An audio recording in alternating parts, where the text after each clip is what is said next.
The voting process.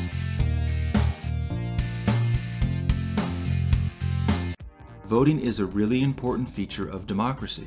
This video is going to give an overview of the voting process, focusing on 3 areas: registration, preparation, and casting a ballot.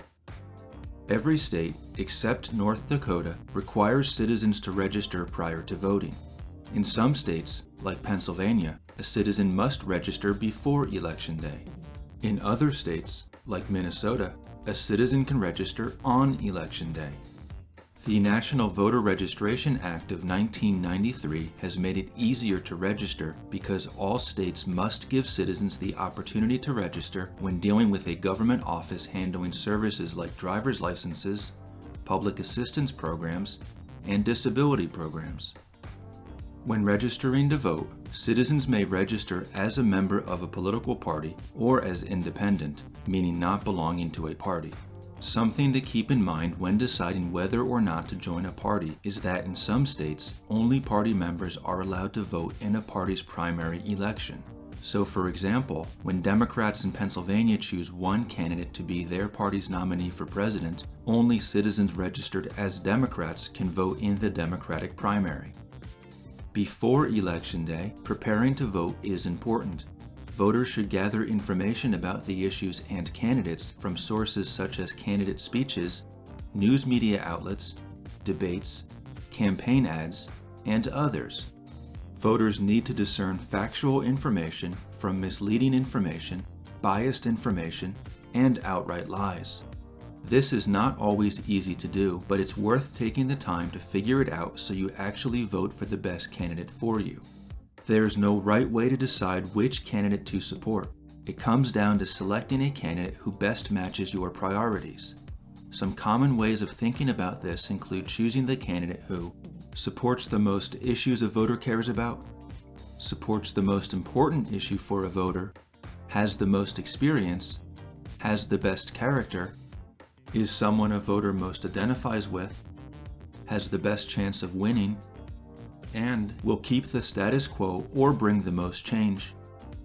It's very important to keep in mind that it's highly unlikely any candidate will be a perfect fit for you in all areas. The reality is that the only person who is a perfect fit for you is you. Of course, everything I've said about getting prepared to vote is optional. A citizen can do nothing before he or she votes, but being uneducated and showing up to vote is not really the spirit of democracy. Democracy is about well-informed citizens making well-thought-out decisions for their society. When Election Day arrives, it's time to actually cast a ballot. Each state determines how voting will occur, including decisions such as the voting hours, ballot design, on paper versus electronic, in-person versus online versus mail-in, and other decisions like whether or not there is early voting prior to Election Day. All states allow a voter who knows he or she won't be able to make it to the polls on Election Day to get an absentee ballot to send in before Election Day. Polling places are often in public buildings like a school, fire station, or community center. Each precinct or voting district has a polling place.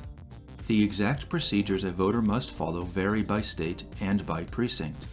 A voter may be required to sign his or her name and/or show identification.